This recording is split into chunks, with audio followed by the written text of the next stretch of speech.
From ABC News, I'm Michelle Franzen.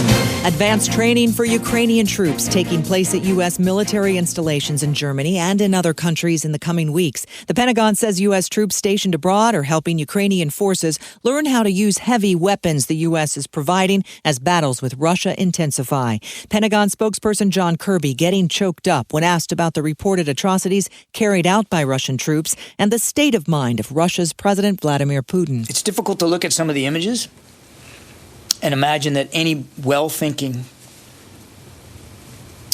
serious, mature leader would do that. So I can't talk to his psychology, but I think we can all speak to his depravity. The State Department warning Americans not to travel to Ukraine following the death of an American and former Marine, Willie Cancel. His family confirming he died after volunteering to fight with Ukrainian forces.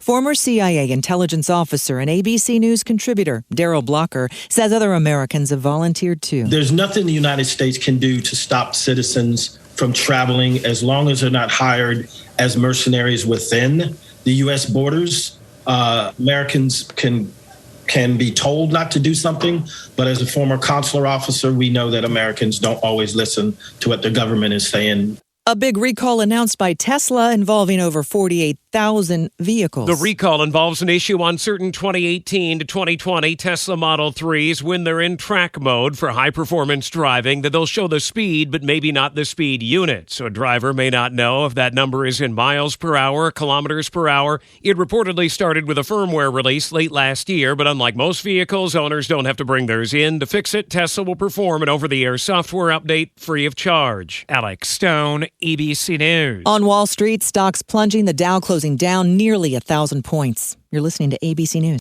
In Afghanistan, at least 11 people are killed and 20 others injured following an explosion at a mosque in the capital city of Kabul. That blast taking place during prayers on the last Friday of Ramadan, a more peaceful scene for worshipers in Jerusalem. Over 160,000 Palestinian worshipers filling up the square around the Al-Aqsa Mosque here in Jerusalem for the last Friday prayer of Ramadan. The massive crowd praying peacefully, that in stark contrast to waves of violent protests on prior Fridays. Small clashes did break out during the morning service, but never escalated. The renewed calm at Islam's third holiest site, raising hopes of an end to weeks of deadly violence between Israelis and Palestinians. Jordana Miller, ABC News, Jerusalem. Ford says it's recalling more than 250,000 Explorer SUVs in the U.S. because of safety regulators that say that vehicles can roll away unexpectedly while shifted into park. The company says there are no reports of crashes or injuries.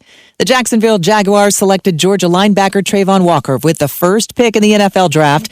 Here's NFL Commissioner Roger Goodell. With the first pick in the 2022 NFL draft, the Jacksonville Jaguars select Trayvon Walker, linebacker, Georgia. Round 2 and 3 back underway tonight in Las Vegas. This is ABC News.